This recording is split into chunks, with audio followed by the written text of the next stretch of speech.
Welcome back, fans and friends. For this upcoming video, I've done quite a few C8s, so for this video I thought I'd do a C7. So this is the generation before the current mid-engined rear-wheel drive car. So this is more in line with the older generations, obviously C7.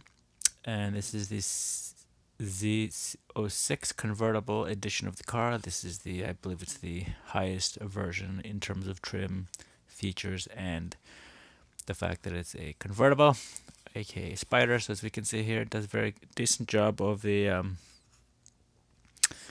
paint for the most part, except it looks a little fuzzy, like it just overpainted in terms of the back there. The front looks normally done, and then just to the underside we will see if it's a re-release 2017. So here we have it. It is part of the Hot Wheels Roadsters, so Spider, Roadster, Convertible, all meaning similar things. And then obviously we have the normal Hot Wheels stuff from Mattel, Corvette C7, Z06, or Z06, Convertible, Hot Wheels Roadsters, 4 out of 10. The normal Mattel's empowering the next generation through play. And then we have all the licensing and recycling / use information. And while it is conforming to their safety standards, just be aware right there, it may or may not work on some of their sets. So a lot of people, I guess, these are one of those cars where they made such a huge change from the C7 to the C8, and people love them or hate them, because they went from that Dodge Viper-esque look to, I should say the Dodge Viper went from the Corvette look, because the Corvette is so much earlier. So here we have it. I do like the this added part here.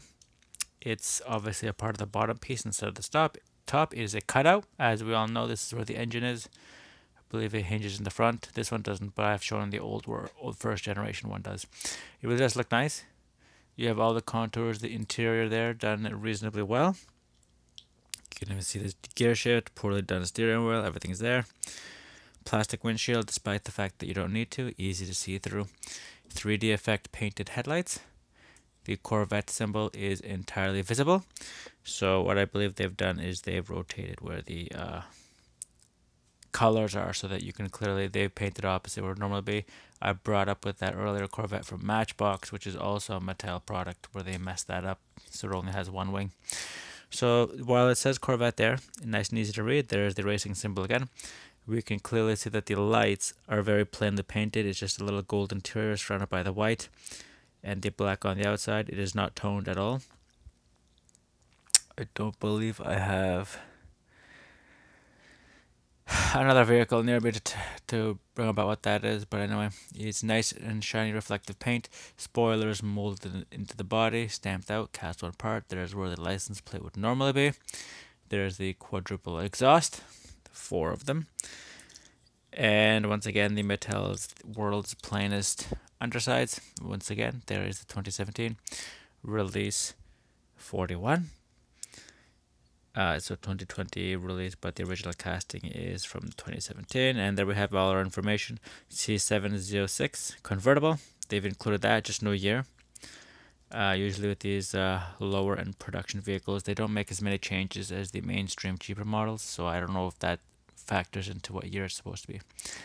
So other than that, I mean, like I said, this is the generation before the C8, the current one. So it is the front engined one.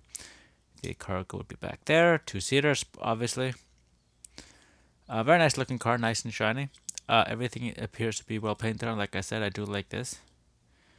That definitely, even though we know how cheaply they cost to produce these cars, it is nice to have stuff like that. There was a Mustang previously that had this sort of a thing on it, and it looked really nice. And once again, the 3D effect painted lights, but not on the back. So they have done some things well here, some things not perfectly, but overall reasonably well done. So this comes from Toronto, and just gonna do the roll test, I guess.